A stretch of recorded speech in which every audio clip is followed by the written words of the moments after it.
بسم الله الرحمن الرحيم စာဖတ်ဖို့ခက်ခဲရှိတဲ့သူတွေစာအုပ်မရှိတဲ့သူတွေစာဖတ်ဖို့အချိန်မပေးနိုင်တဲ့သူတွေစာဖတ်မတတ်တဲ့သူတွေအတွက်ကိုရည်ညွှန်းပြီးတော့မှရည်ရွယ်ပြီးတော့မှစာဖတ်ပြတဲ့အစီအစဉ်လေးတစ်ခုကိုပြုလုပ်မှာဖြစ်ပါတယ်ဒီကနေ့ကျွန်တော်ဖတ်ပြမယ့်စာအုပ်ရဲ့အမည်ကတော့ Beheshti Zewar ကျမ်းလို့ခေါ်ပါတယ်ဒီကျမ်းကတော့ကမ္ဘာနိုင်ငံအသီးသီးကမ္ဘာအာလင်ပညာရှင်အသီးသီးကအပြည့်အဝလက်ခံထားတဲ့ကျမ်းတစ်ကျမ်းဖြစ်ပါတယ်အဲ့တော့ကျမ်းကိုစပြီးတော့မှဖတ်ပြမှာဖြစ်ပါတယ်အင်ရှာအလ္လာဟ်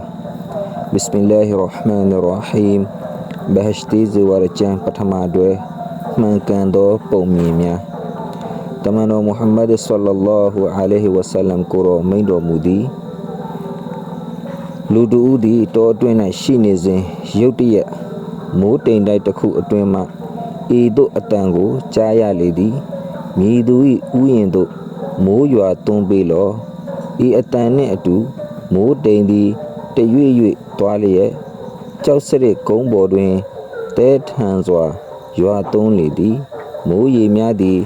ချောင်းတစ်ခုတွင်စုပေါင်းလျက်စီးဆင်းသွားလေသည်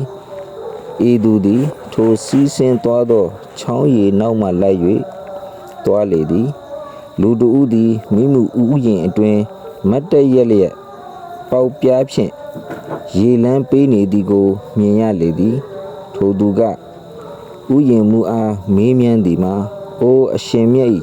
ကျေးကျွန်အသင့်နမည်မြည်သို့ခေါ်ပါသည်နီထိုသူကမိုးတိမ်ကြားမှကြားရသောနမည်ကိုပင်ပြောပြလေသည်ထို့နောက်ဥယျာဉ်မူကအိုအရှင်၏ကျေးကျွန်အသင်သည်ကျွန်ုပ်၏နာမည်ကိုအဘဲကြောင့်စုံစမ်းပါသည်နီဟုမေးမြန်းလေသည်ထိုသူကပြောပြသည်မှာကျွန်ုပ်သည်မိုးတိမ်တွင်မှ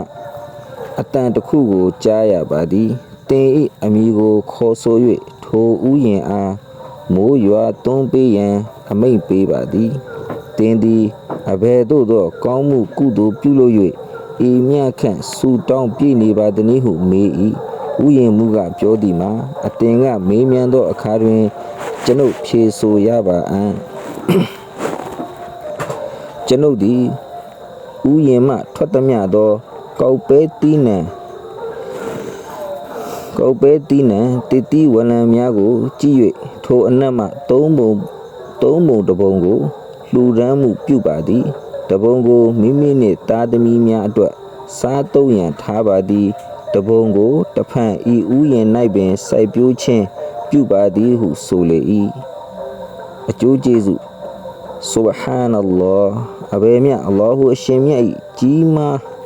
လှသောဂရုဏာဖြစ်သည်။အကျဉ်သူသည်ထိုအရှင်၏အမိန့်တော်ကိုလိုက်နာဆောင်ရွက်လျင်ထိုအရှင်၏အလုပ်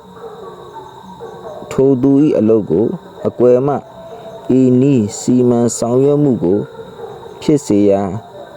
ထိုသူကိုယ်တိုင်ပင်မတိလိုက်ချေအမှန်ပင်အကျဉ်သူသည်